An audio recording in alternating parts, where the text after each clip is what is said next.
Want to change the password on your iPhone? In this quick guide, I'll show you how to update your lock screen passcode step by step.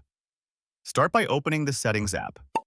Scroll down and tap Face ID and Passcode, or Touch ID and Passcode, depending on your iPhone model.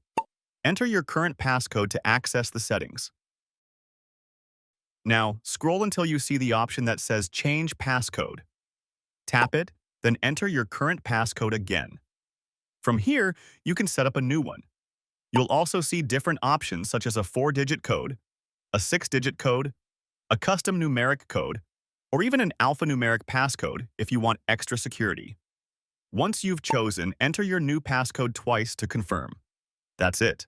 Your iPhone passcode is now updated, and you'll use this new one the next time you unlock your phone. If this video helped, don't forget to like and subscribe for more iPhone tips and tricks.